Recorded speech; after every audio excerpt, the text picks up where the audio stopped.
What's good, everybody? Welcome back to an early installment of the Hall of Game podcast. You guys know this is a topic, our show that's catered towards professional African American men. It could be if you're a brother that's going into some sort of academia, professional school, if you are a career switcher, non-traditional student, brother that's an entrepreneur, but it is kind of more catered to brothers that are highly like in tech or things like that. So we do cover the majority of those things. As of late, we've had brothers that come on and talk about, face-to-face sales, merchant sales, or something that we want to get into.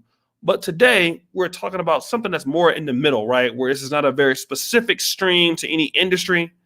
We're just talking about something that anybody can use. That is a brother, whether you're trying to grow up the professional ranks or not. We just want to talk about this, man. A lot of people are crazy, right? And are not really worth your energy. So we want to be able to pick our battles. And I know I definitely need help with this. Sometimes I have my little personal beefs on YouTube. But we have here the brother Gabe A to talk to us about this today on the Hall of Game. Go ahead, brother Gabe. Go ahead and introduce yourself. Hey, what's good, everybody? Gabe A here on YouTube. Background in electrical engineering, nuclear, automotive, transitioning to being a cybersecurity consultant. So, I'm just here to kind of give game and just kind of give a better understanding, some things that brothers can really take away and apply to their lives to move in a productive stream of life rather than a non-productive stream of life. So that's kind of my whole purpose of being here, for sure. All right. And I definitely thank you for coming by. I know we had a little bit of issue yesterday because a white man had held me back with the beans, even though I decided to eat them myself. But typically what you'll do, because you do bring a lot of the I would say more than 50% of the topics for this particular show. You'll give me something that I can, kind of like LAR movement is the same way. You'll throw some things out there, and then you'll say pick one. And then the other two were good, but this one kind of stuck out to me.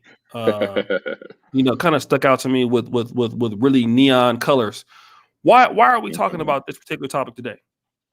Man, I think that so kind of where the topic came from is that a lot of times we are living in a time where, well, I think it's always been this case, right? A time where time is so valuable, right? Time is literally, like they say, time is money.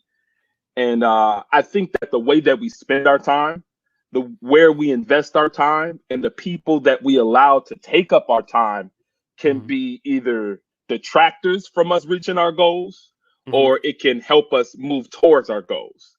And in a lot of different spaces, there are a lot of different types of people. I always say this, and I'm sure a lot of other people say it, is that like the Black manosphere is a microcosm of the Black community.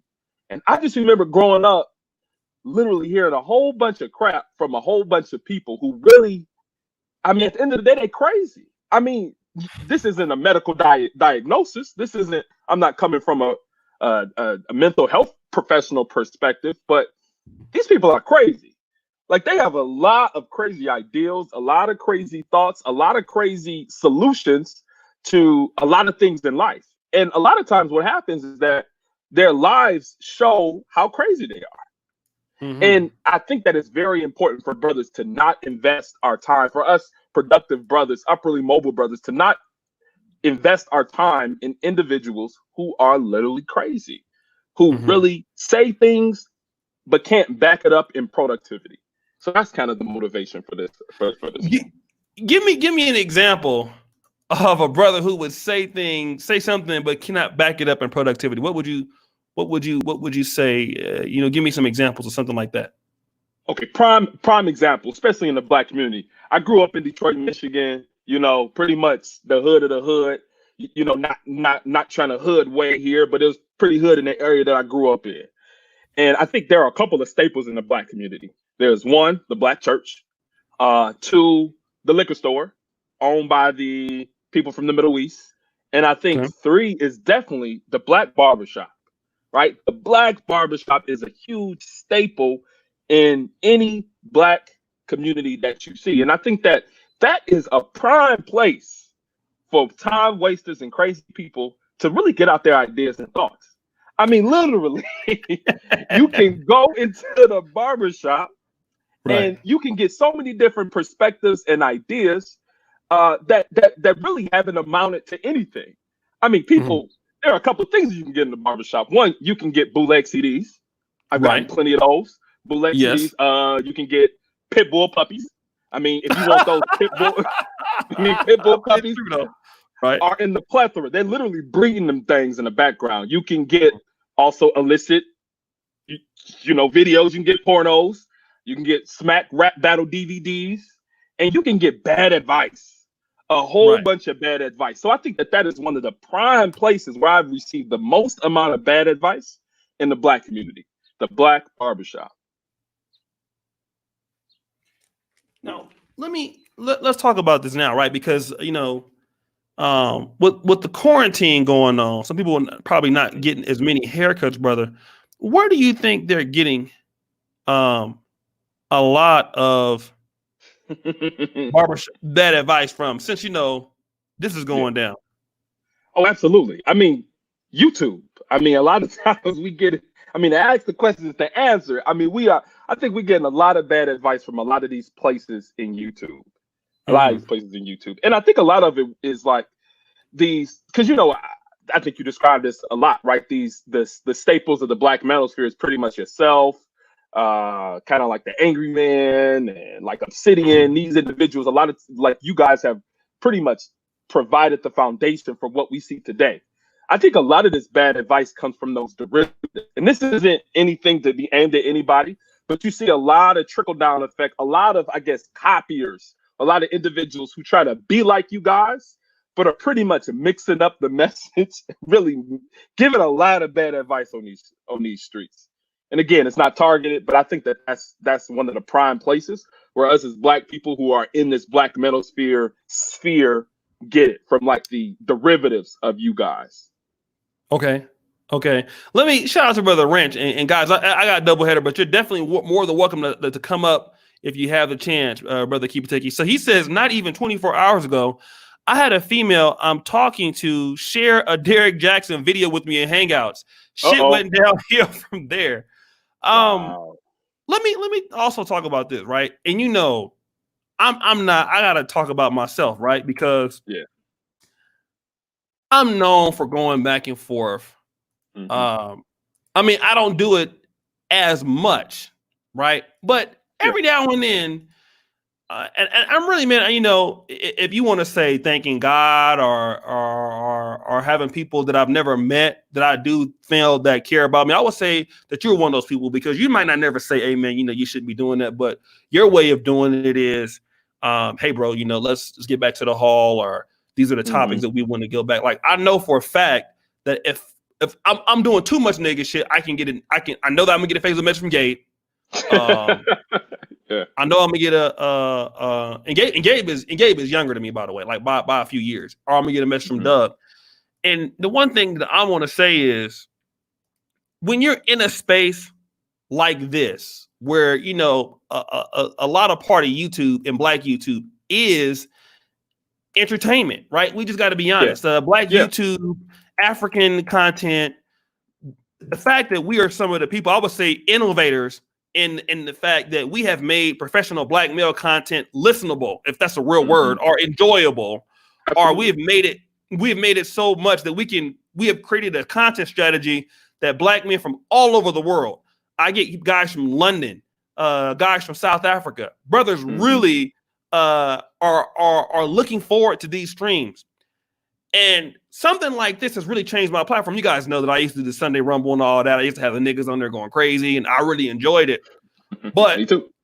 the situation is that you can become who you hang around, right? Even if you're just there.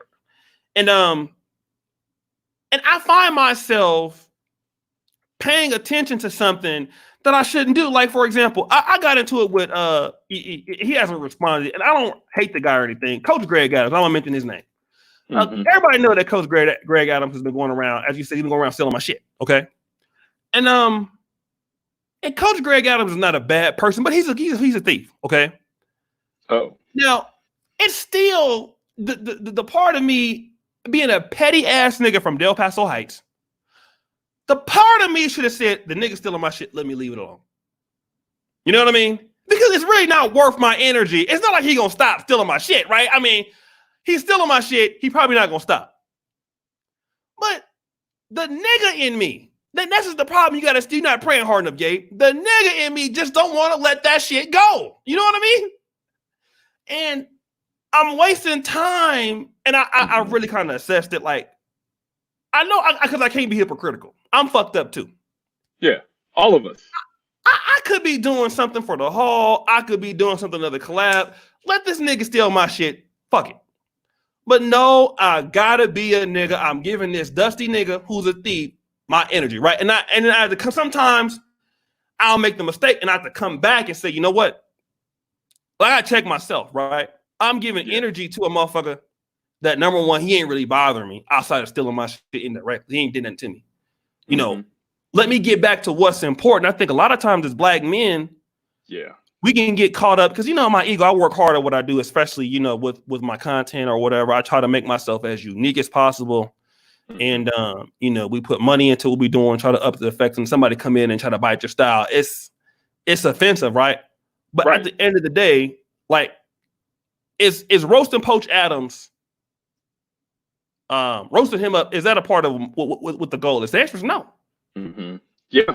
So go ahead.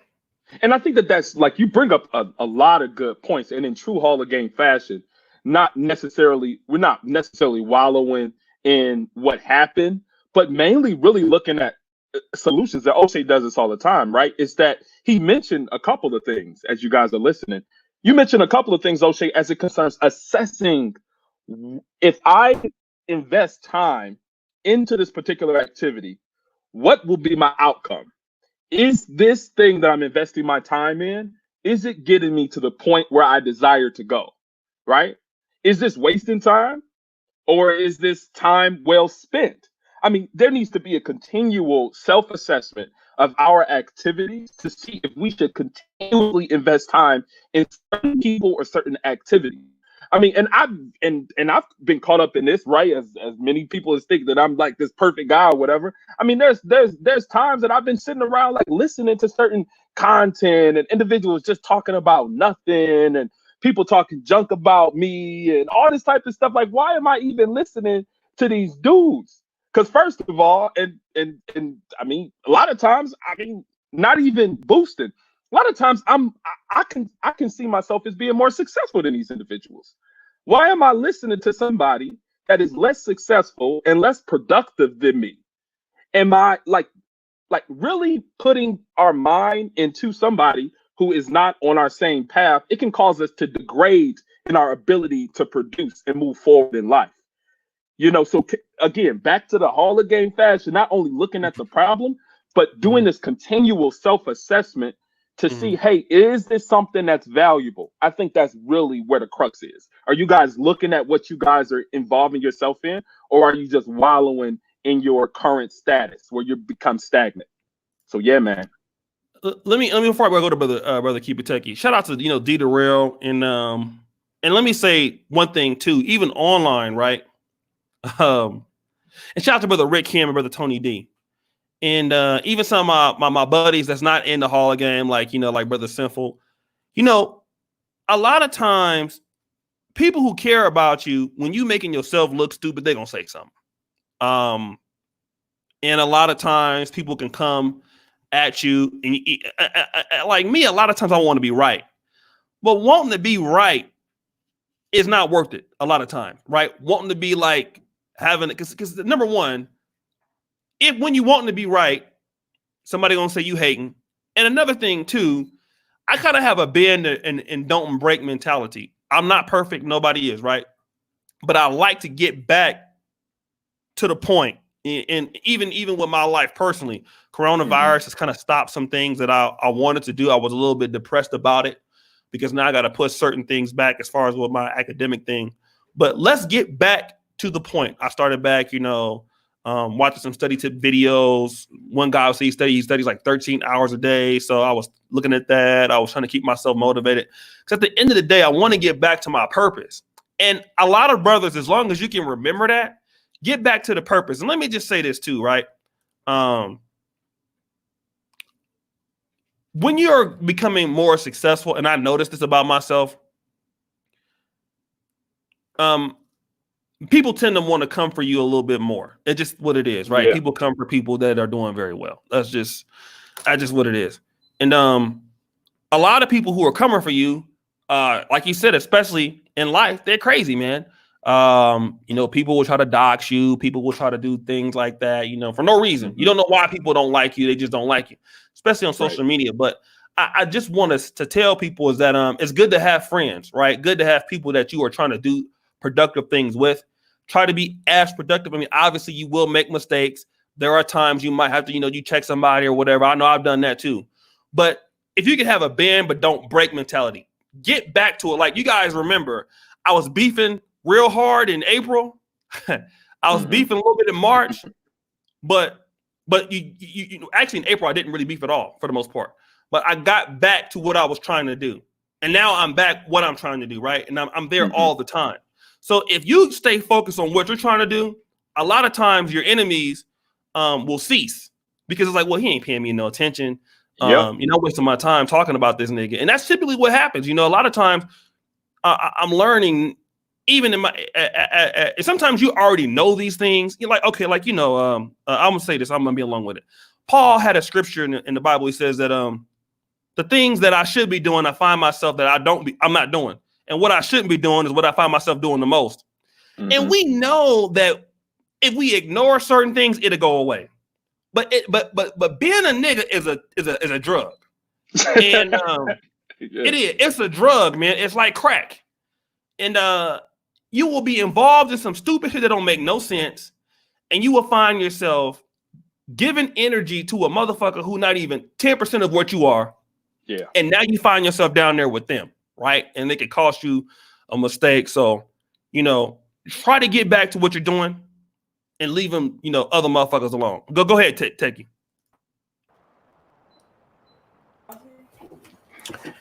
Yeah, what's up, guys? I'm sorry about that, man. My wife asked me something. How y'all doing, man? Good, man. Good. Hanging in there. So, well, one thing I could say, man, Gary Ray, I definitely agree with what he said. I mean, I find myself doing the same thing, kind of putting a little too much energy in things online, and the excuse that I use is, I'm just trying to help other black people, but some black people you can't really help, man. At the end of the day, I mean, you could try. Like, I mean, I used to be on panels trying to push the whole marriage thing or whatever, and I don't want to open up that can of worms. But yeah. I mean, people getting people they started trying to come at your head, man, and I'm a bad person because I actually was able to, be successful in my relationship or whatever. I mean, it is what it is. Everybody can't have that. You know what I'm saying? At the end of the day, I guess, I would like for everybody to, but, at the end of the day, I mean, some people going to be bitter or whatever. Some people going to have their issues. But, yeah, man, getting sucked into a lot of, I don't know, different ideologies and, just putting too much energy into certain people, is not beneficial to you reaching whatever goals you're trying to reach, at the end of the day. I mean, and YouTube is almost addictive at the end of the day. I mean, you run across somebody that you kind of agree with a lot of their views or whatever, and it becomes addictive or whatever, you know what I'm saying? But you put aside certain things that you should be working on for yourself, you know what I'm saying? And I mean, you should gather the information, you know what I'm saying? Take whatever information this person is good out, support and all that stuff, and then take that information and actually do something with it. It shouldn't just be no recurring cycle of you I don't know, just trying to still figure out what the fuck you want to do in life. See, that's the question, Becky, right? When you are listening to what a lot of these people are talking about, same here, what is the majority of it something that you can take and apply, or is the majority of it just, just entertainment? Sorry, I don't mean to I mean, cut you off, but just want to throw nah, that, like, ask that question. nah. I mean, you're 100% right. The lines are blurred because I mean, it could help somebody. Some of the shit some of these guys say, you know what I'm Okay. saying, but not everybody. So you gotta understand how to extract what you need for you. Like for instance, um, I hop on DJ Kuda. I mean, I listen to DJ Kuda late at night or whatever, and he be talking about the mic stuff or whatever, and that's something that I'm like super interested in, and Hmm. you know what I'm saying. And so Same. Yeah. you gotta just pull out what applies to you. You know what I'm saying, Hmm. and some people get obsessive, you know what I'm saying? I don't get obsessive, but pull out what you need to pull out and then, keep it moving, you know what I'm saying? Yeah. And support or whatever if you need to, if you feel you do, and then, keep it moving. Go ahead though, Gabe. I'm sorry. Oh no, I think it's on D Darrell now. Oh, my bad, D Darrell. That's all I got though. What's up? What's up, y'all? What's up, man? How y'all doing? Hey, what's good? What's good? Can you hear me? Peace, brother. Peace, brother. Okay, Yeah, cool, we can hear cool. you. Okay, good, man. I've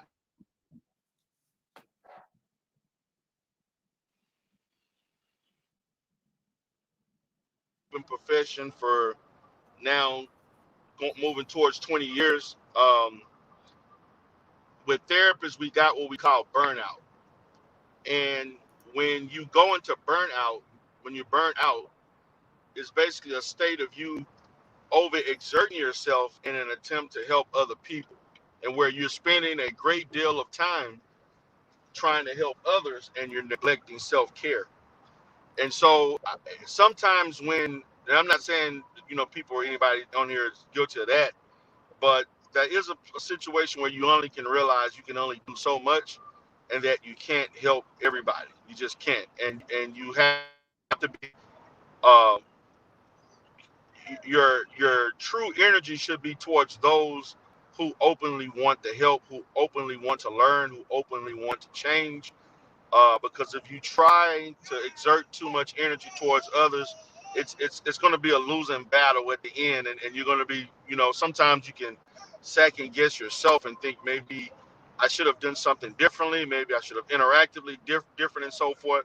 I can say for myself, I've been guilty of self blame, particularly early in my career and in my practice and so on, because I thought, due to a lack of inexperience, may have caused people to not uh, have improved.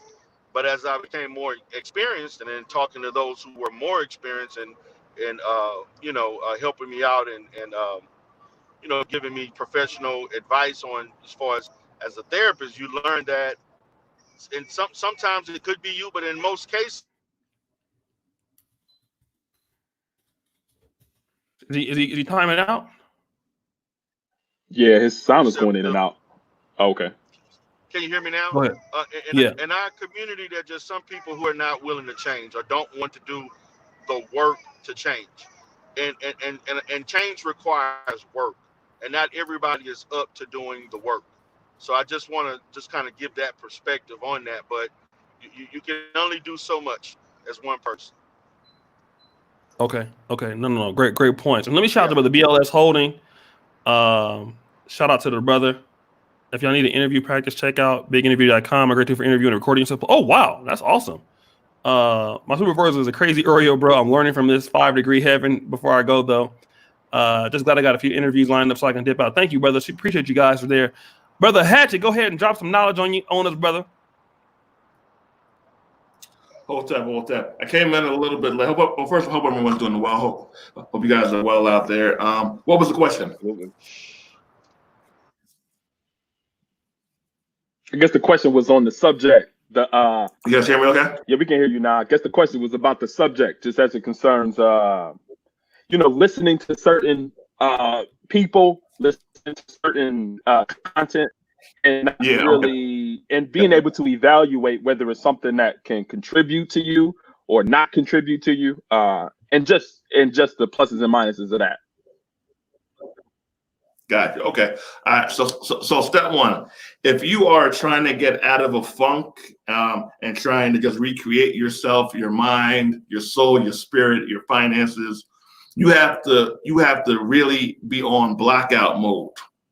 You got to black out anything that can slightly could either come off as negative, right?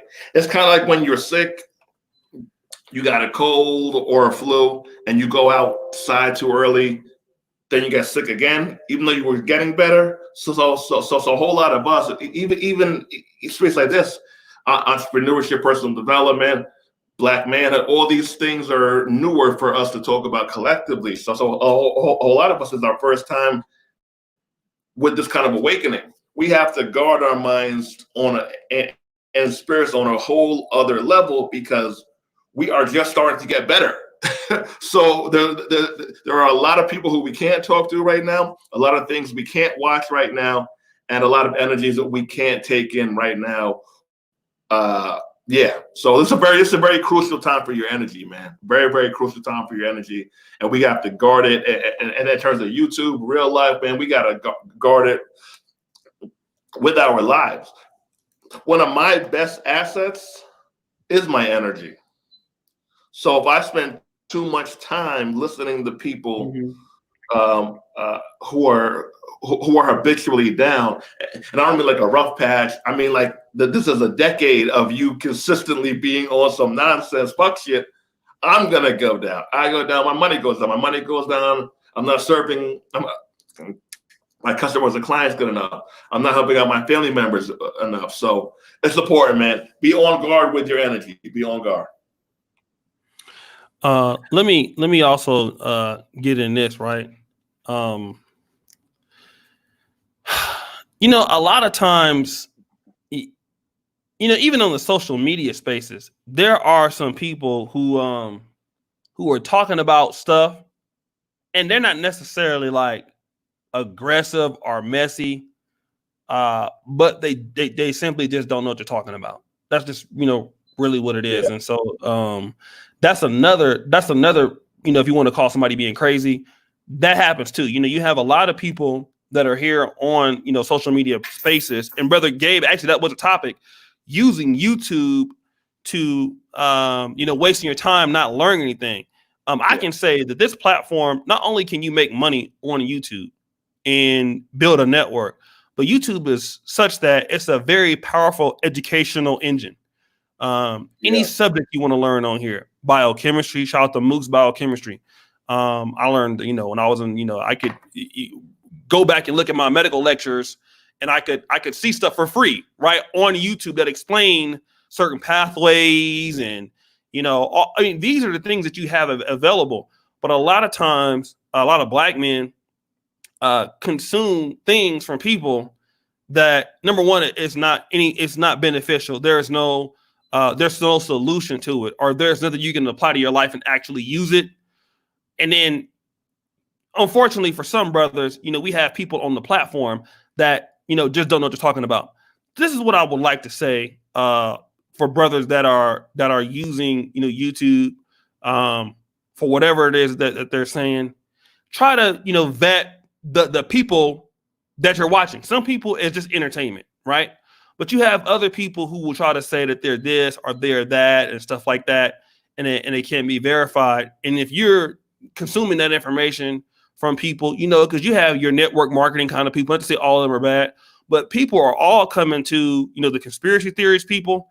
They're not here beefing, but they're here to take advantage of certain people, right? And that's to build cult following. Could be that. Could be to swindle you. So, I think that also in people's dialogue, are they being honest about, certain chances of you to do this and that? Like Dr. Andre Pine said, he's a guy that is an anesthesiologist, but he gives medical advice. He calls himself the study doc. And the thing I like about his channel, and while he is an anesthesiology resident, he's very brutal on getting into medical school, and he's very brutal about international medical school graduates, like people in my situation, if you want to be an anesthesiologist, don't go there. He's brutal, but you know what? I like him because he's honest, right? Yeah. And for things that are hard, are, you know, hard to achieve, those things are hard, right? And people are going to be honest. So I think a lot of brothers, you know, we get so caught up in a social media creator. Do we like them? They're funny. We can bond with them. But when we are trying to learn stuff, is there a certain level of honesty that's there, right? Because anything that's worth having is hard. It's hard to do it. There's nothing that is, oh, I want to make $20,000 a year. Woo, well, shit, I could just take a 30-second course and I'm there. Like, that doesn't work, you know? So I think that a lot of time as Black men, you know, we have the two things that kill us. Number one, we're not focused on, we're more focused on entertainment and stupid shit. And when we are focused on stuff that will help us get someplace, it's a very quick scheme that we're trying to do. And, you know, as long as we're trying to do that, or the fast way to make money, we'll do that, and then we get upset. So just know that just because a motherfucker's crazy, that don't mean that they're violent. It don't mean that they are, you know, combative or argumentative. They ain't got to be that to be a crook. But let me go to Brother Wrench Turner and see what he has to say. Go ahead, Brother Wrench. All right, good afternoon, brother. How y'all What's doing? up, family? Brother Dre, Brother D. Darrell, keep it taking. Brother O'Shea, Brother Gabe. Peace, Prince. Man, this hit home, bro. What's up? Just like most topics hit home. So I'll use myself as an example, right? Brother D. Darrell, when he came in, he talked about burnout. Now, I've done the type of work that I do long enough to understand that I know exactly when I'm burned out. You know, and it's important to understand that, just for any brothers who are listening, it's important to understand it and not ignore it, because what can happen is your productivity can take a dip if you are not aware of how your body and mind operates, right? So a lot of times I see it early, and I kind of line things up to get out of the business for a minute, kind of reset, relax, do some stuff that I want to do, and then come back and maintain that productivity without it ever taking a dip. So the fix for it, right? For me, it's a matter of getting recentered and then having a plan to course correct. That plan may not always be the same every time, but it's important to not only understand and acknowledge when you get to a point where your productivity may be going down, or you're spending too much time, whether it be on social media, or you're spending too much time in activities that really don't have a big payback. It's important to understand how to fix it for yourself, and that's not necessarily the same for everybody. Then understand what is causing me to get burned out like this, because it's one thing to be burned out from working in a stressful environment, right? But it's also important to look at, all right, let me kind of check my whole process. Let me check what I've been doing over the course of the last 3 to 5 weeks or something like that. In my case, it's and I actually got it from this show before I ever started super chatting. And I think it was Tony Maceo.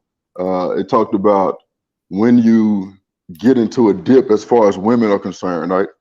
Or you get ready to go into a drought as far as women are concerned, and you got to build that roster back up. So that's what I've been doing. I'm like, shit, I got to build this roster back up, because at the end of the day, I'm still a grown ass man too. You understand? Right. In the process of building that roster up, I was burned out at work also. And then I'm running into sisters that's kind of taking some more energy. I was like, man, hold up. Hell no, hold the hell up. Put the phone on do not disturb, grab my laptop, put it on the island in the kitchen, so I got to see it a couple of times a day while I'm kind of cleaning up and doing laundry and stuff like that. Crack the laptop open. There's always work in the emails, and basically just get recentered, man. Another thing is, the byproduct of that is sisters start to respect the fact that, yeah, I can't talk to you right now. I'm working. You know what I mean? Say that. Niggas didn't hear that. Yeah, so sisters respect the fact, even if they don't admit it right off top, they respect the fact that, hey, I'm actually working right now. You know, it's Memorial Day. It's, hey, I'm actually working right now. I'm a week or two. I'm looking at a week or two out from today. Hitting the ground running tomorrow morning and working on tomorrow morning doesn't necessarily work for what I do. Right, I got rebuilds coming up. Right, I'm trying to maintain $230,000 between now and the end of this year. as it's my job. You understand? Another thing is, if you look at my avatar, those two brothers that are on there, the one in the light colored cap, that's my homeboy that, my closest homeboy that I went to high school with. And what you'll see is those guys are working on a Fanic robot. The guy up top, the brother that's up top working on that robot, he was a maintenance mechanic, and he's actually one of our mechanic leads right now. When I put in the super chat, I talked about the sister sharing that Derek Jackson video. And the reason why the conversation turned south is for somebody who lives their life being woke, because I do. That's just a prime example. Those are only 2 out of the 25 brothers that's on my team, right? As somebody who lives their life, they literally pay their bills, feed their family, and not only that, reach back and try to give brothers a better opportunity to do that also. That's serious work. It's a lot of hard work. It takes a lot of patience sometimes, but the reward is you get a chance to see with your own eyes. You get a chance to see people's gains. You get a chance. It's quantifiable. You were making $16 in 2016, and you are making $20 in 2018, and now you're at almost $30 in 2020. And I've been laying the plan out, and we've been working it, and you've been growing. That's important work. That can even get tiring. So what kind of pissed me off about it is when she and I had the conversation, I said, show me his work. I said, because to me, it's real simple. He's predatory. He's playing off of the emotions of sisters. And her rebuttal was, well, I don't think so. I think it's just guys are insecure to hear somebody say that. I said, listen, if I wanted to cater to middle-aged, conservative Hispanic women, I know where to go and get that data. Nielsen is not a secret. And then I cater my message to whatever their talking points are. And I just completely be on their team. And that's, but even that conversation was a waste of my time. So I hadn't talked to her today. And I see a couple of, as I speak right now, I see a couple of text messages come through, but they won't get a response because what we're talking about right now is way more important than debating the point that I'm not going to change my position on. I say all of that to say, brothers, that there's a lot of dynamics that go into your productivity taking a dip or spending time in areas where there's really not a big payback, and that's okay to kind of dabble in that. But it's way more important to understand how to recenter or to make sure you don't stray too far off the path where you struggle to get back to where you were prior. So even though all of this stuff is going on, your boy got this laptop open. I got some brother that's counting on me. I got some people that's counting on me, and we're gonna make that shit shake. And that's just what it is, brother. Let me just add on to that, man, because I'm glad, because obviously you took it in a different direction. I think that me and Gabe were thinking about, because a lot of us wasn't thinking. Gabe is married, obviously, so that's not a problem for him. But absolutely, we don't think about women being crazy, and then this is not to bash women or get on them, but this could be a problem, right? I'm gonna just say this. Let's talk about recentering, because I get burnt out. Very much so. I've been burnt out. I like my day starts a lot of times at being burnt out. And sometimes, like, there's a particular young lady I can remember a few years back. Not it's been like, not as of late, but when I would try to pay her some attention or whatever, and we'd be messing around or whatever, and then there'd be that stupid game, right? And or it'd be like, well, I don't want to talk to you right now. I think we're better off as friends, something like that. All right, cool. When the moment I get myself recentered and I'm not worried about her, here comes the text message. Hey, haven't talked to you in a long time. I miss you.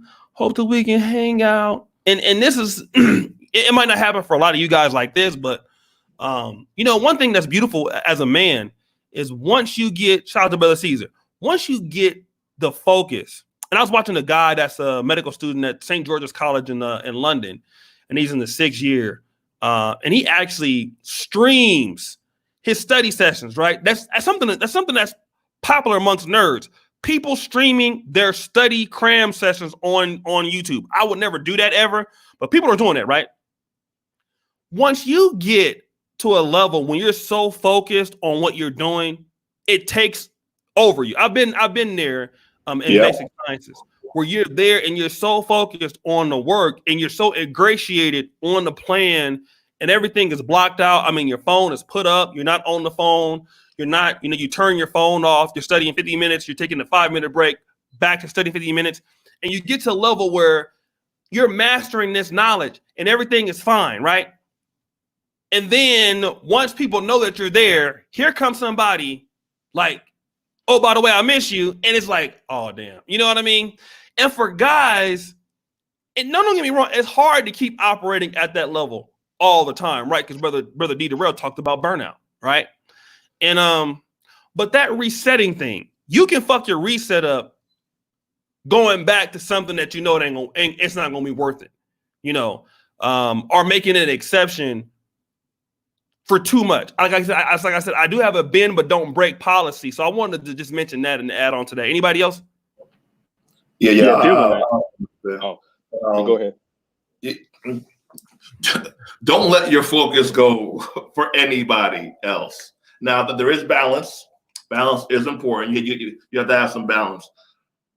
Nobody respects a man or male over, let's say, 26, 27, who isn't focused, disciplined, and organized.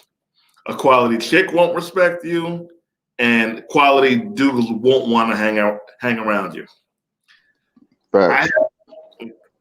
Great quality friends, right? Fun to hang out with, cool to hang out with. I wouldn't work with them. And they brought projects to me because I have the network and I have the execution and I have the focus, but they don't.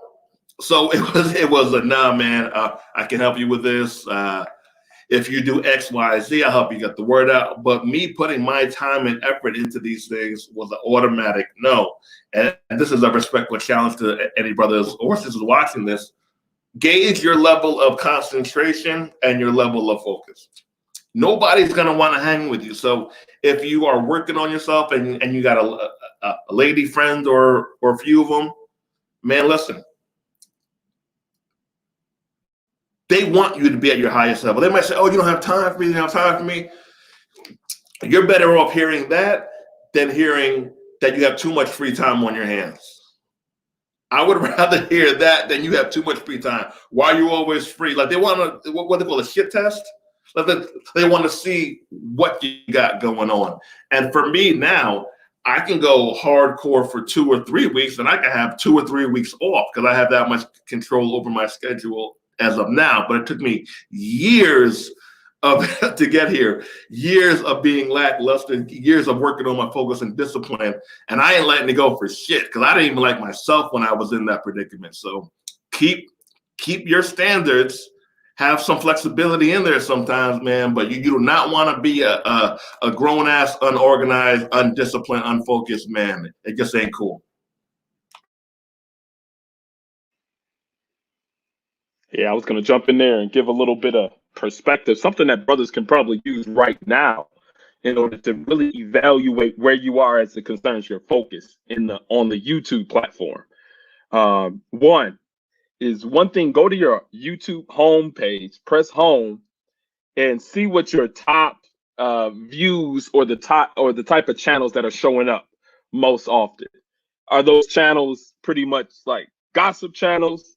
Are you listening to people talking about, I don't know, pickup artist stuff or game or getting women? Or what are you listening to? Because the thing about it is that the YouTube algorithm will give a strong indication on what you are watching the most. So if your homepage is filled with stuff that is non-productive, then there you are. You have an automatic indication of what you are spending the most time on while watching YouTube. And I want to follow that up with a solution. A solution is pretty much looking at what you are invested in as it concerns a career. What is your career? What is your occupation? And then just take whatever your career occupation title and type it into the YouTube search bar. You are sure to find somebody who has your same occupation that has some advice for you. Take all of their videos, first subscribe to them, evaluate the truth and the value in the information that they're saying, and put all their information in YouTube playlists. I don't know if y'all know about that particular feature, but YouTube has a playlist feature where you're able to save and be able to archive different videos of things that you might want to watch now or things that you might want to watch later. Find your occupation, search it in YouTube, and make a playlist of the valuable videos within there, and commit to yourself and commit to listening and watching the stuff that is more aligned with the things that you're trying to do rather than just entertainment information. So again, for the evaluation, look at your home page of your YouTube account. That will tell you what you're investing most of your time in. Search in YouTube your occupation and make a playlist and commit to watching it.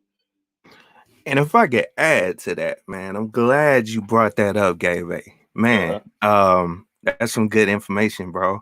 But there's I would say a misconception of the way the YouTube algorithm works.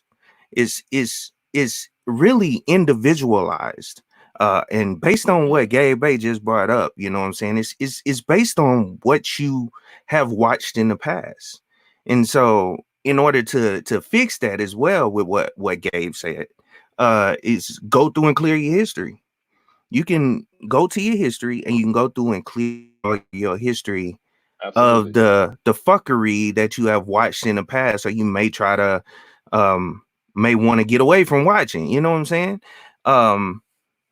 Especially if you're trying to, you know, I guess buckle down on something or get into something new or whatever, because it'll recommend a lot of the stuff based on what you've watched in the past, and it'll pop up on your home screen. That's why and then also another option, you can create another account instead of creating an account to troll somebody. How about create an account to actually help you better yourself? Subscribe to Andre Hatchett, subscribe to, you know, all these brothers out here that are putting out good information or whatever on that account. And just, you know, whenever you want to go to the fuckery, go to your other account. Whenever you want to, you know, when it's time to learn something, you know what I'm saying, hop into that other account and, you know, and look at everything that's trying to help you better yourself as well. Another thing I wanted to add up, there are plenty of apps out here that, I mean, everybody has an Android phone. It's a smartphone for a reason. That you can install apps on here that will monitor how much time you spend on social media, and then help you slow down the amount of time that you could bypass it, but what's the point of putting the app on there if you don't use it correctly? You know what I'm saying? You can limit the amount of time that you spend on specific apps, and it'll track your history and all that stuff, and you can use that to help yourself, you know, spend more time on things that are productive at the end of the day. You know what I'm saying? And so that's all I wanted to add today. Y'all go ahead.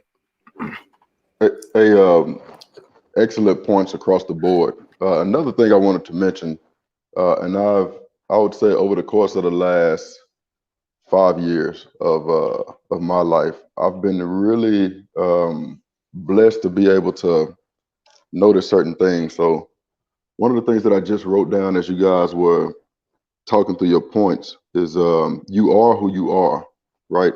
And I'll explain.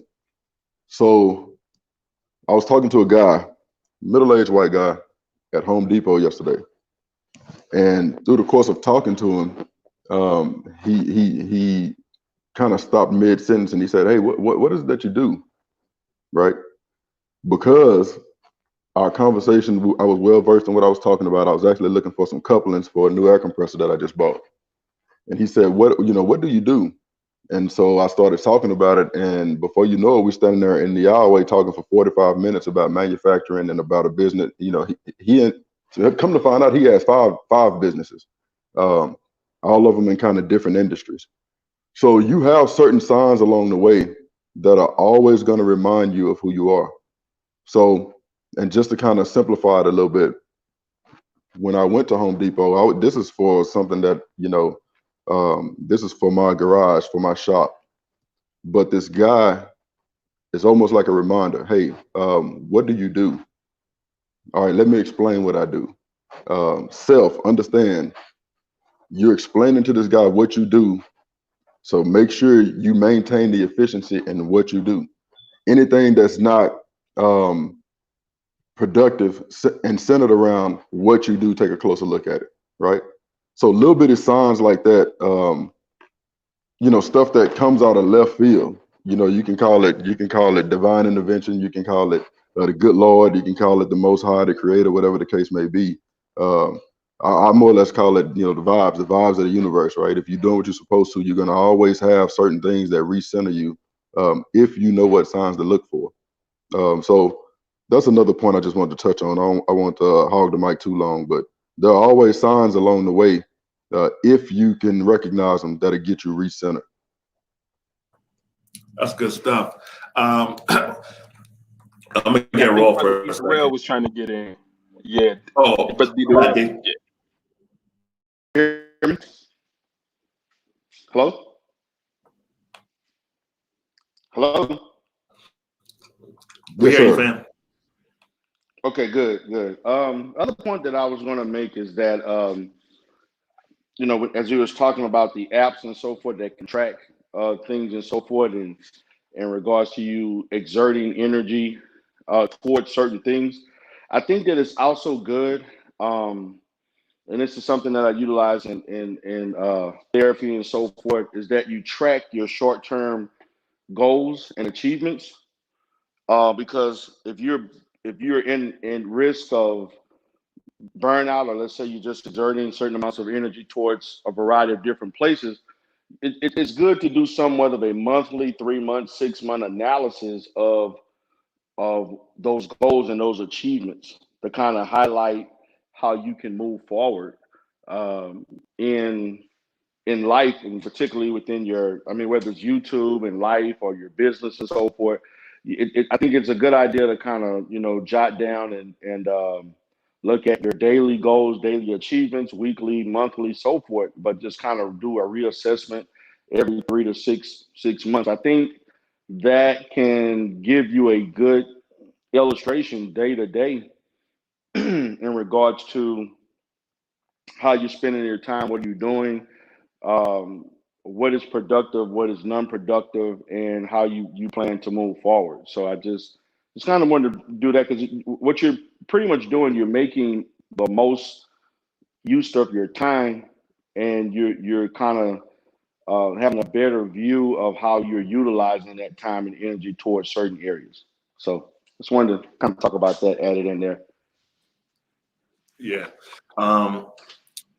So I'm gonna get on for a second. So I was watching Brother Kevin Samuels the other day, and there was a guy he called in, but he had called him before, at least once, maybe twice. And Kevin said, "I remember you." He said, "I told you what to do last time. Why are you still here watching these videos on YouTube?" So YouTube and these streams are a great place for stuff like this, and they're a great place to hide. Because we have the social interaction or somewhat of it, but it allows us to distract ourselves from what we maybe should be doing, because we are able to connect with other people, right? So it's like we're massaging ourselves, so we aren't going all the way in. And a lot of people need to really get. I've done my best growth after getting pissed off with myself, after getting pissed off and disgusted with myself, with my bank account, with my lack of savings, with my FICO. That's when I've personally done my best growth. So have an honest conversation, man. Look at your account. So like if you're spending, let's say 7 hours watching YouTube videos, all entertainment, nothing financial or motivational or educational, but you don't have $7,000 saved up, you might have to do some checking in on, okay, I'm spending 7 hours doing this, but my account isn't where it needs to be. I need to change around what I'm watching. So we have to hold ourselves, we have to check ourselves. How much time are we spending? How much money are we making? And are we hiding from our goals? Are we hiding from our productivity because it's the perfect place to friggin' hide?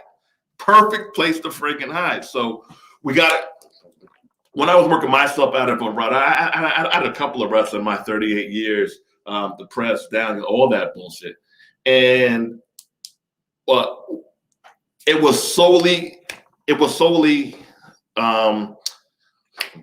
Brian Tracy, Eric Thomas, Les Brown, all these motivational, inspirational business kind of stuff. I mean, it was hardcore, like it was freaking religion, because I needed to drill in positivity into my brain and productivity, and I needed to see the light, because at the time I knew it was coming, but I wasn't where I needed to be.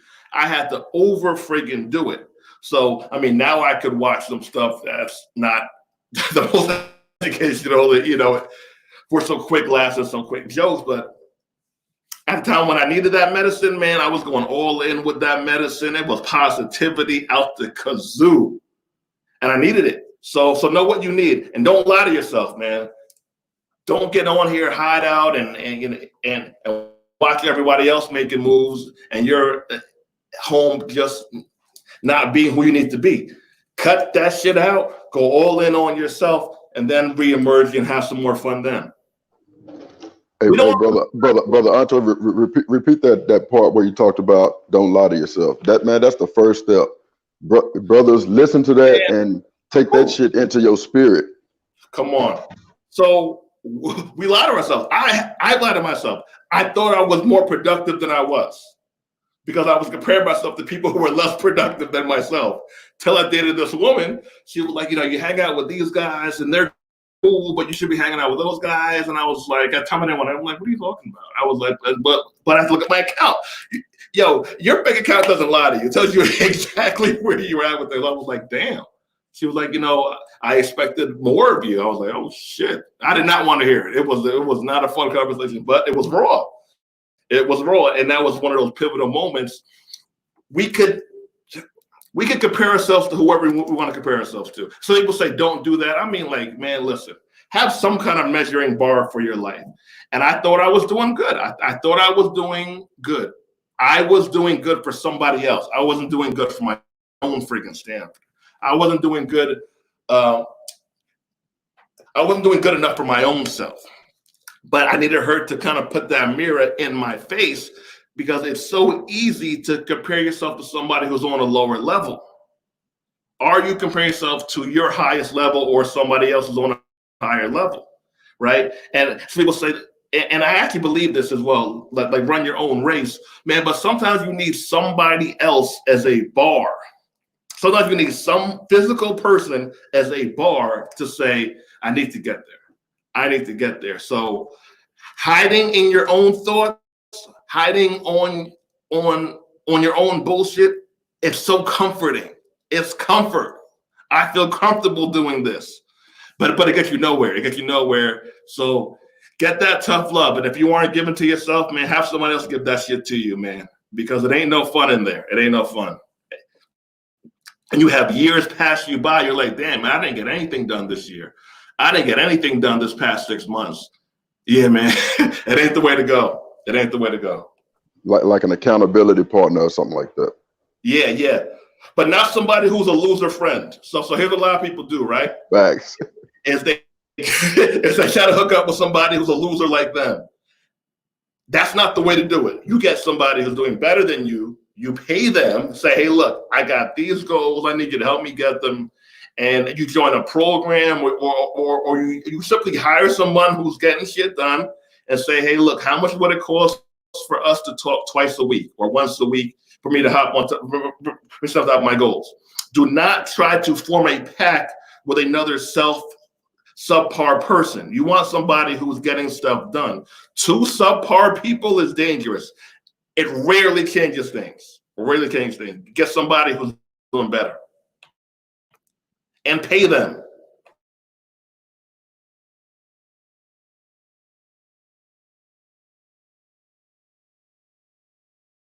Hold on a second. Shout out to my sister Nyla. Shout out to Nyla. Need you guys tonight. I'm bringing Ramo back tonight. James Sandman, thank you.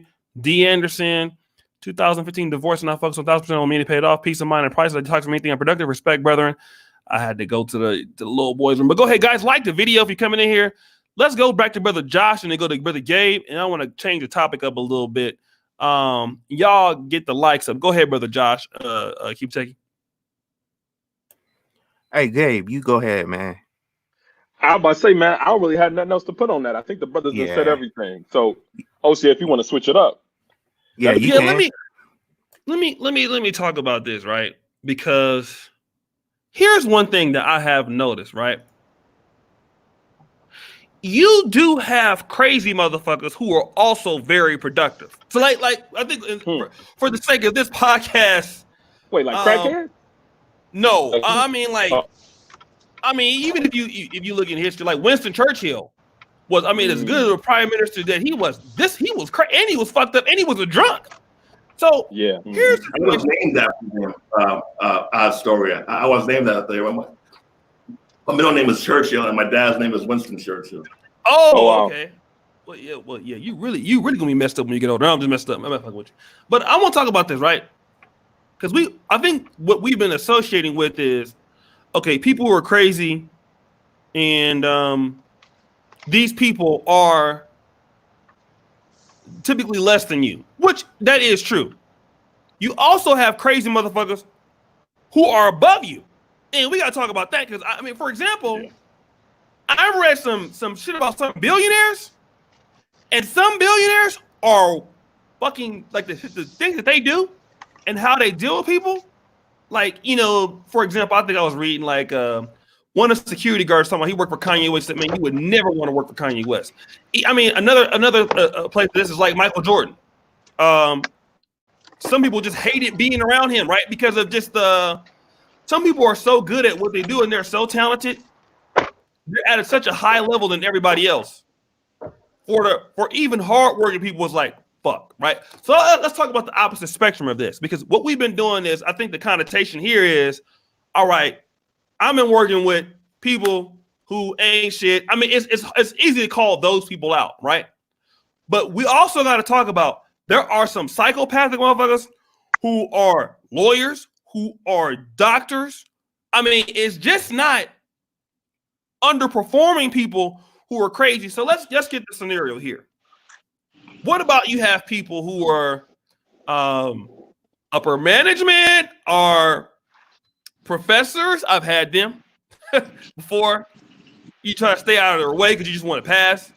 How do you deal with people who are crazy, but they're like at the top of their industry, or they're at the top of their field, right? And you actually need this person, or you have to compete against this person. And some people are dirty, like even in politics. Some that's why you don't talk about African dictators, right? And I'm not gonna do that, but we all know, like, a lot of them, they are crazy, they're powerful, you know. So how do you deal with people on the opposite side of the spectrum who actually are doing better than you and outperform you, but they just happen to be fucked up? Anybody got any situations like that before? Oh, yeah. I got something. I remember as I was learning. So again, like my bachelor's in electrical engineering, so we learned a lot about Thomas Edison, but even Nikola Tesla, right? The Tesla, the company now that Elon Musk owns, it's named after Tesla, right? And this is an individual who was pretty much the father of modern electricity, right? Thomas Edison was known for DC electricity or direct current, and Nikola Tesla was known to have created AC, alternating current, which we use like for three-phase power, all types of things. But this guy was known to be an amazing, immense a genius, pretty much. I mean, he invented a lot of the foundations of electricity that we have today. But just like you said, he was what most people would consider crazy and a nut. He had OCD, right? Out the wazoo. I mean, this guy didn't like he couldn't stand the sight of pearls. I mean, meaning like just the like pearls, like the jewelry. He didn't like to see pearls. He had in extreme insomnia. I mean, I think he fell in love with like a pigeon. Like this dude. I mean, today, his inventions are things that we use in order to pretty much. I mean, without his inventions, without his contributions to society and electricity, the study of electricity, we wouldn't have a lot of the things that we have today. But at the end of the day, this guy was absolutely what most people would consider nuts. So I would say to first, just as you said, how would you deal with somebody who is kind of crazy or kind of insane that's above you? I think that's the first thing you need to decide if you can deal with those individuals. Like, is this person's quirkiness, is this person's kind of craziness too much for me, or is it something that I can deal with and avoid? So I think that's the first step, to see what level can I deal with those people's personalities. Well, I like to definitely add to that. I guess I deal with people who have issues as far as can be perceived as that. I mean, it's not necessarily the terminology we want to use, but I think the best way to interact with people who are talented, but yes, we can want to use the term eccentric in a sense, or they have some level of I guess undiagnosed or diagnosed mental illness, is to put them in an environment or put them in interaction where they can succeed, but also interact with them in a way that um, exposes their strengths and their abilities. I mean, it's not good to put a person like let's say someone that has social anxiety in a situation where they're interacting with a lot of people. They should be put in an environment where they are somewhat confined to themselves or is limited interaction. So I think that it's good to, number one, treat a person, definitely treat a person with respect and so on, because they can't, people who have those type of behaviors, or they're not typical, they can recognize, and this is something I deal a lot with the mistreatment, or let's say they can observe that you're treating other people one way, but when you're with me, you treat me a different way. I think that you would try to treat them as much as you would anybody else, but at the same time, interact with them in a way in which it allows their strengths to come to life, and not necessarily put them in a position where it kind of intensifies their weaknesses or whatever level of illness or so forth that they may have. So you just have to understand the person you're interacting with, their good points, their bad points, and don't put them in situations that can increase the likelihood of those bad characteristics to come out. If I can add on to that, this is a perfect question for what I've experienced. I have this saying, and I mentioned it in the first video that you and I did together, O'Shea. Most of the maintenance guys, they're kind of quirky, or they're the best ones are always weird. That's what I've always for whatever reason, the best mechanics in manufacturing have some kind of quirk about them, or they always kind of weird, or they're eccentric, right? But I'll even go a step further and say the guy who took me under his wing and threw me a bunch of pitches and allowed me to take a swing at him. He is one of the people I talked about in a few shows ago, that would get there before everybody, leaves after everybody, and he's hard to keep up with. The guy is a dog, man, just an absolute dog. Early 40s, white guy from Pennsylvania, cowboy boots, jeans, in his office before everybody and after everybody leaves. Every day, day in, day out, 3, 4, 5 steps ahead of everybody in the meetings across all the departments. And he would intimidate a lot of people, right?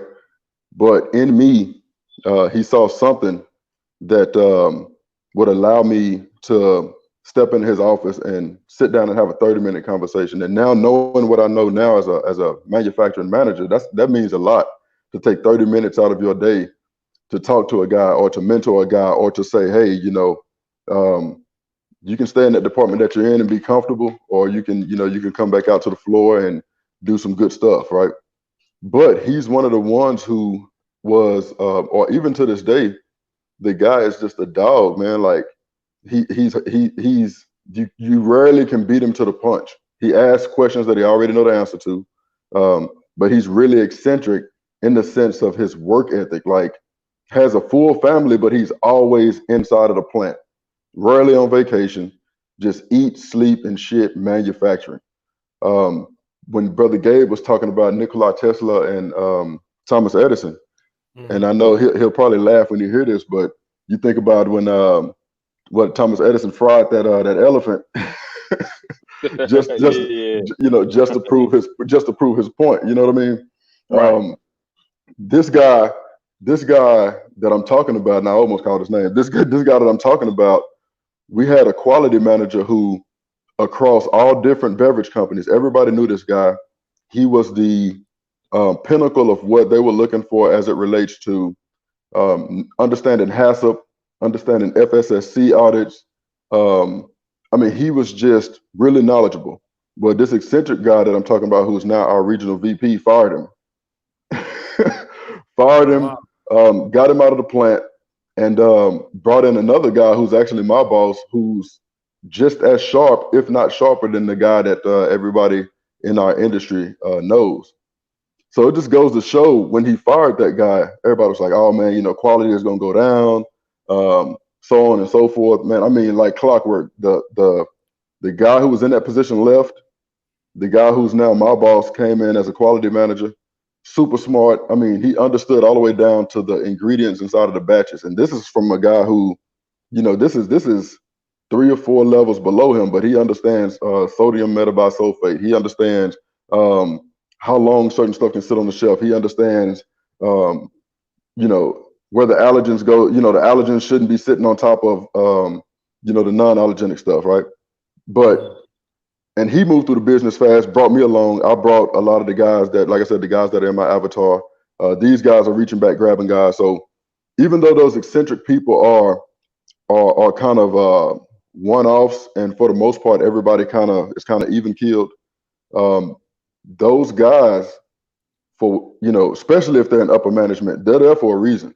So they have something about them that you can learn and try to emulate and and not necessarily saying you have to live your life the way they do or you have to manage the way they do, but please understand they have something to contribute. They have something that you can take from them and apply to your learnings or to your skill sets. Mm-hmm. No, that's real. Anybody else want to jump in on that? Yeah, so even though Michael Jordan's getting a whole lot of backlash from some of his old teammates and about the documentary, I haven't heard, and they might have said it, and I guess I haven't heard it, but I haven't heard anyone say that I wish I never was on that team. Right? As extreme he was, he fought people. Yeah, the results were there. And they're lifelong results. Like, these things will never go away. So all this stuff, he was a jerk. I want to fight. Horace Grant wants to fight him now, but he didn't say, or I haven't heard him say, I never was on that team. Yeah. So great point. People who are successful, they're usually extreme with something. They're usually over OCD compulsive with something. Some people it's more forceful with yelling. Some people it's more organization. Some people, like me, I'm in the office on a freaking holiday. There's something extra that it takes to be above average, right? Yeah. And it consumes your life. It consumes your life for a large part of it, at least. But is it worth it? For me personally, it is. I know some friends who, average lifestyles, average income, and they're happy in their life. I wouldn't be happy in their life. I wouldn't be. I tried it.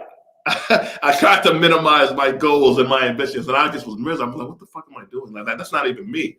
So it takes something extra, and it takes a personality that got to be out there sometimes to get there. Mm-hmm. Mm-hmm. Yeah. Anybody want to add to that?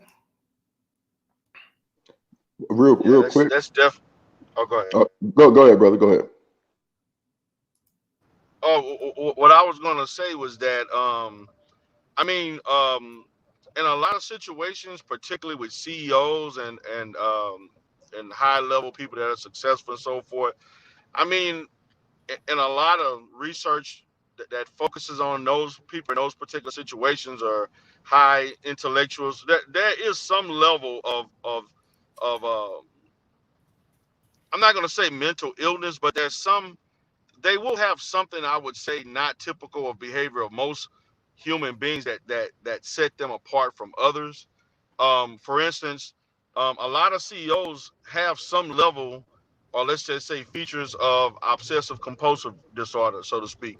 They can be very, very extreme in organization and anxiety about failing and so forth.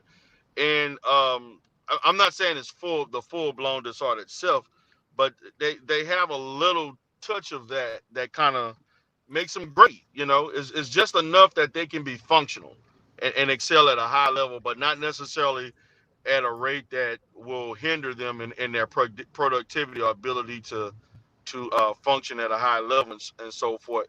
And so, when we look at, like, Michael Jordan pretty much he was out. He even said himself he was obsessed with winning. He was obsessed with competition and so on. And I noticed that when they talked to him about the gambling exploits and so forth, that I think that made it, I think, episode 6, 7 or something like that. He said that I don't really feel I have a gambling problem or an addiction. He feel that I have a competition addiction, as far as wanting to win. They would say, there's definitely something when you're willing to bet thousands of dollars on who can throw the quarter the furthest to the wall. That's extreme stuff. Or you're just finding ways to create competition, even, and so on. So um, that seems to be a level of that. Even Donald Trump. You can look at Donald Trump as an example. There's some level of things that he's done. Like, you're like, wow, why is he like this and like that? But at the same time, that there's going to be flaws. Everybody has flaws, but there seems to be some level of that in them. Not at a level where it's, I would say, clinical for the most part. But and I'm not saying it could or could not be the case. But it's just a hint of that makes them special, and that makes them different from other people. Mm-hmm. Mm-hmm. So, like, Go ahead. it's what they tell people to struggle, right? You can't have too many struggles, right? You can't be overweight and XYZ. You can't be, not really good looking and mean. It's like you got to kind of pick. You got to kind of pick your struggles, and one of the things in life is, do you want to be check to check, or do you want to have an abundance of money? And some people will say, you know what? I see how hard people are working, man. I'll be check to check. I'll be all right. I'll figure it out. And then there's some people like, man, I need abundance. I need abundance, and I'm going to do what it takes. So it's just about picking your struggle. That's what life is really about. What are you going to do? Are you going to put in extra work for this? Are you going to go to therapy to work on your marriage 4 times a week? Or are you just going to go out and get a new chick, right? But both of them are going to come with a set of rewards and consequences. But we just have to be honest and realistic about what it takes to get certain things done.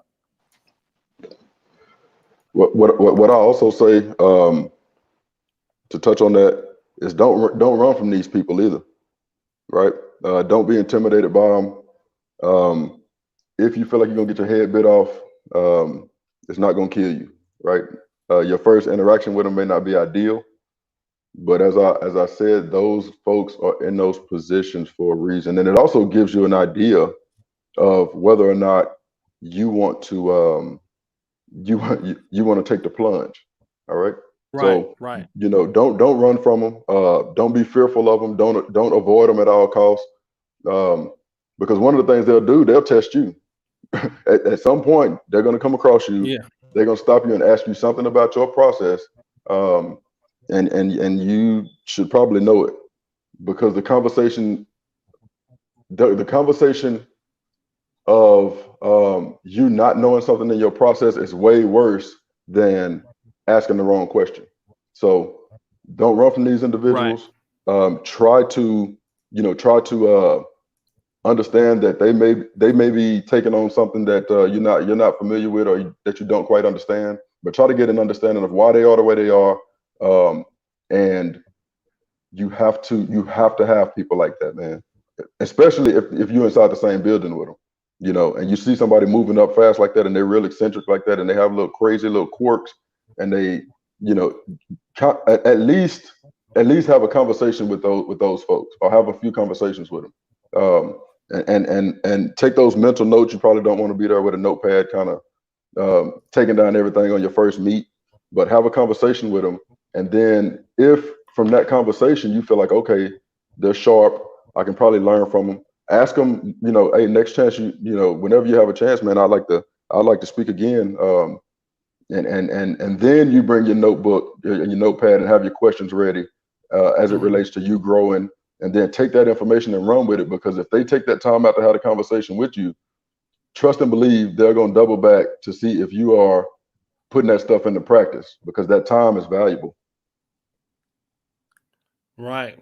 No. And shout out to brother Keep It Teggy, brother Gabe. Man, you know, I might have a double header tonight. I do have you know, the other channel has been calling me for a niggathon. I haven't done it in the wrong, but today is Africa Day, right? And every year, last year I spoke at Africa Day Poland. I was able to speak Africa Day Poland last year, so I do have a great deal of respect for Africa Day. You know, I do have Pan-African sentiments. So tonight I'm gonna give you niggas what you've been asking for on the other channel. We will talk about is there any do African Americans does Africa benefit African Americans in any way? That will be the conversation tonight. And now shout out to brother RJ Mahdi. I did see Dr. Umar Johnson over there on, so they have a Africa Day, kind of like they're going to do it in Senegal, but because of coronavirus, so we're having it. So a lot of good Africa Day streams going. Like I said, I'll always participate in Africa Day with the African community every year if I can. I'm always, you know, very involved in the African community in Europe. So we gonna have a little bit of a dust up tonight, but also I'm willing to do another haul tonight if we can get it in. If brothers are want to do talk about that. But anyways, we have 2 left. Go ahead, and guys, thank you for all the support. Any last comments from you, brothers? Go ahead, brother Andre. Yeah. Great discussion as always, man. Appreciate the platform. Brother Ranch, serious game as always. Appreciate the game you dropping. I dropped a couple of links in the YouTube chat. If you guys want to roll in my notary course, you say $300, show you how to make some money as a mobile notary public. A lot of my students are making a lot of money even with the recession and pandemic thing going on. So check it out if you can. I would appreciate it. It's just $200, lifetime access to our self-employed course. O'Shea, how'd you later, gang? All right, Ranch. All right, thank you. All right, thank you, brother Jay. And brother Wrench always dropping knowledge. Brother Jay Shine, I'd love to have you on the Africa Day stream. Brother Wrench, go ahead and drop some knowledge on them before we close out, brother. Yes, sir, man. As always, to the brothers in the chat or the brothers that may be listening after the fact, what we are talking about is stuff that we live, you know, on a day-to-day basis, or we've dedicated a large portion of our lives to. And the idea behind this is to give you an idea, or to hear these conversations in a language that you understand from people that look like you. A lot of times, the way you use this information, take notes, man. Even if you're not used to taking notes, take notes. If you have questions, of course, subscribe to the channels. You know, you don't have Hall of Game every day, but there are times where you have it a couple times during the week. Take notes, figure out how to use it in the industry that you're in, or figure out how to use this stuff in your everyday life. And it's life changing, man. I wish that I could literally bring brothers into the plant with me and kind of show how it goes, but I really live this. I know brother O'Shea, Andre, all of the guys that are on these panels, man, we live this stuff day in and day out. As I'm doing this stream, I have my laptop open, answering emails and taking notes for work also. But the idea is to let you hear it in a familiar voice from people that look like you, from people who have the same experiences. But we are trying to open your mind up to better your lives, because it's better for the bigger picture overall. So I appreciate being on the platform, brother. it bothers me when we had the emails and I'm like, all right, yeah, I'll be on and I can't make it, just because I try to be a man of my word. But it's super important, and I hope that the brothers take this information and run with it. And as always, if you need anything from me, brother, reach out and I'll try to pivot and help out any way I can. Man, you are a good brother, a very talented and bright guy. So I really think we're glad to have you. I mean, because you all of you brothers have really, because we probably don't know the impact that this stream has. That's the thing that, when we do this, like, for us, we just like, oh, we creating content. It's good to do it. But I don't know how many people that we really are helping. You just don't really know. I kind of think I have an idea, but it's guys that I didn't even think listen to it, man. They'll hit me up and they'll be like, yeah, man, I'm checking out the Hall of Game. Like, one of my good YouTube buddies, man, is RB the Breakthrough, right? RB the Breakthrough is one of the most meticulous guys. He's just real meticulous. He's just over 300,000 subscribers. And he don't really comment or anything. He don't comment at all. But he sees everything. Yeah, man, that one brother you had on the other night, man, he's really dropping knowledge, man. And I was like, damn, man, like, I didn't even know you was. I mean, like, every time you upload a video, man, it's like 100,000 views or whatever. Yep. So shout out to RB the Breakthrough, man. A lot of guys check this channel out. Chris Jones from Pump Chasers. There's a lot of guys that are bigger than this channel, and people come in and they listen. So, so you never know. We never know when we put the stream out. We never know, who's listening or who, we're having an impact on, or. I get emails like, yo, man, I was homeless, or I was going through something, but because of this, because of the shows or because of the content, I'm here, and you guys got me through this particular tough situation. I was suicidal. I'm like, damn, man, like I didn't know. We just put a damn video, but you don't really know what it means to certain people. So, anything else you want to say about that, brother? Yeah, man, I've turned quite a few brothers onto this platform, man. And they the funny thing is, I used to have to be like, hey, man, make sure you check the show out tonight, and have your pen and pad ready. One of them is a brother that's in the medical field that actually is working in the plant right now, and a lot of times I'll be leaving for the evening, and he'll say, hey, man, hey, he'll kind of stop me like, hey, man, y'all went in last night, damn, man, So it's refreshing to hear that, man. And one of the things I've noticed is, as brothers, man, we're getting a lot better as far as greeting each other, and the way we handle conflict, and it's real refreshing, man. And it's worth every second out of the day. It's worth to sit down and have these conversations, man, because it may not be working for the masses yet. We still got that, we still got that ratchet in us, but the best way to eat an elephant is one bite at a time. So we'll keep pushing it, and like I said, appreciate the platform, man, and it's super, super important. And I hope that the brothers take this information and run with it, man, and use it to change their life. All right, man. So again, thank you guys for everything. I will be back with the Africa Day stream. I think it's an important talking point of debate. So be on the lookout for that. We will be having that on as soon as I can get people to agree to it. So I'll send out some emails. But guys, again, thank you for being a listening ear for this sort of content. Is again, it's amazing. We get new people on this channel every day. I think like this month, we got almost 4,000 new subscribers, which I haven't done that in almost like 3 years. So a lot of new people are coming, a lot of new brothers are coming, a lot of new talent is coming amongst this, through this community. So guys, thank you for your suggestions. And again, Brother Wrench, I'll send another link later on tonight because I am in a streaming mood. So guys, thank you so much, and we'll see you guys later. Thanks again, Brother Wrench. And everybody else, Brother Andre, we had D Darrell, we had Keep It Techie on, we had Gabe. So see you guys tonight. Peace, bro.